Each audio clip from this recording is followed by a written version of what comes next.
What's up, guys? If you're a dog owner and you've always wanted a dog that listens perfectly in any environment, on or off leash, welcome to the most immersive YouTube series for dog training on YouTube. I'm Austin Laramie, owner of Zero to Hero Dog Training, and we are recording every single day, day 1 to day 46 of her whole training experience, from knowing nothing to being a master. This series is going to teach the everyday dog owner how to successfully live and train their dogs to have the best relationship and give their dog the best life possible. So stay tuned, hit that subscribe button, put on the notification bell. We're posting multiple times a day for the next 46 days. I'll see you there. Woo! Oh. Come on, bye, bye, bye, bye. What's going on, guys? It is day 9. We got Piper, and you know, she has not been super food driven. It's half and half all the time. So tonight, I decided to up the ante and start giving her some higher value stuff just to get her familiar with luring and speed up the process of me teaching her down. Down is one of the last things that I teach anyways.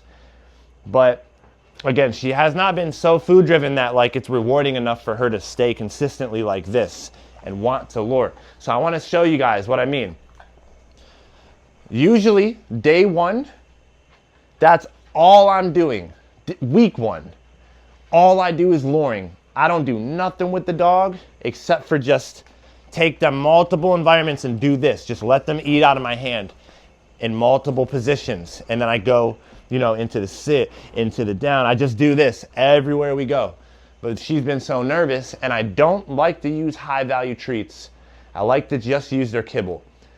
But we're on day 9, and she's still really not taking her kibble super strongly like this. So now we're gonna start speeding up the process a little bit. And we're gonna do just our luring sessions with the high value. She'll still work for her regular kibble. It's not like she won't eat it. She'll eat it, but she's not like, this is awesome.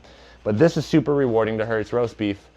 And yeah, let's get started, guys. So again, the fundamental technique that you guys have to learn with your dogs is luring.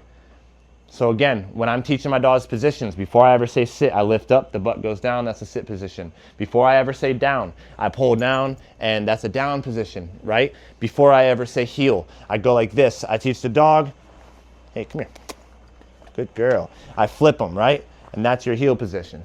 So that's what I'm doing. Come on. Good girl.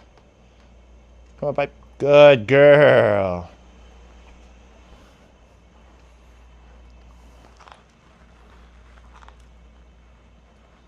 Piper, sit. Good girl. Cool. So yeah, that's luring.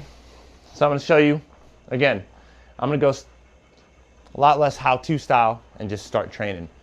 So again, I love to work the dog in the heel position.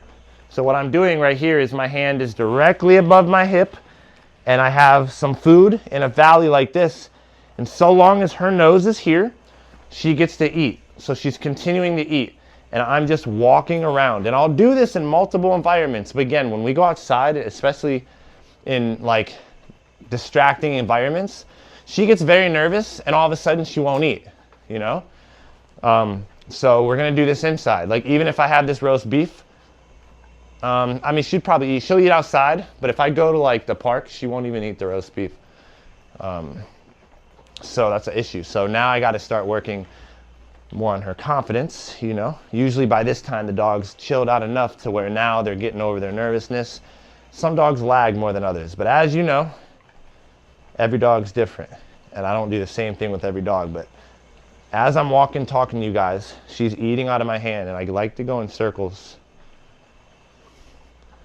But then I love to do this, where I'm walking with her, and I go into that down position. Good. She goes into the down position, and I just continue. Then I love to lift up. Do that sit position. Good. And I just continue. That's all I'm doing. When I'm doing it, I love to put it in her nose. Mind you, you got to keep it all the way up on your dog's nose. Don't do something like this, where it's far away. Don't do anything like this, where you're like far from her nose. Let her stay in your nose. And if she gets, you know, frustrated and kind of backs away and gives up, go back in her nose and re-engage her. And then if she's really, really not interested, then start moving fast like that, right? And then get your dog interested. Good girl, yeah, right? Good girl. I love going just back and forth.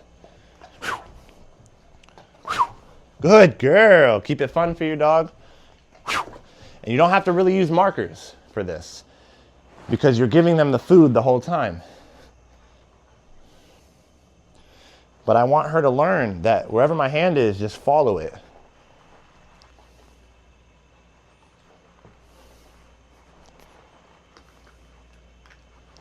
Good girl.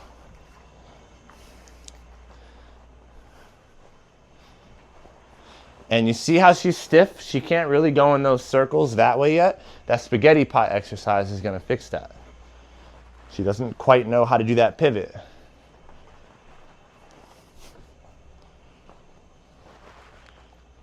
Good girl. Cool. And then, of course, you know, as I'm walking, I let her just walk in front of me. And I walk backwards. But I also do circles. Good girl. Both ways. Good girl. And it keeps it fun and engaging for the dog. Another thing that I do with the luring is I'll do this. Off. We just started using a prong collar again with her too on the leash walks now that she's good. But I'll put her between my legs because that'll make her a little nervous. Give her a little assistance, and then I quickly go back to the front. And then I'll walk with her in this position. Good girl. And this makes her a little insecure. So I'll do this a lot. Even though we're not even going to teach her this command, but this is going to help her just in her overall confidence. Because this makes her nervous, and whatever makes the dog nervous, I want to work them through it, and that's going to help them long term. So then I'll do this. I'll try to get them to go in that down position. Good girl. And then I'll lift up, try to go into the sit position. Good girl. And then I'll go from the middle to the heel like this. And she doesn't know to follow it yet, right? We haven't done so much luring, so you have to teach the dog to follow it. So sometimes I'll add a little bit of pressure. Come on. Good girl. So cool, she doesn't follow it there. That's all right, we restart. Put her back in between my legs.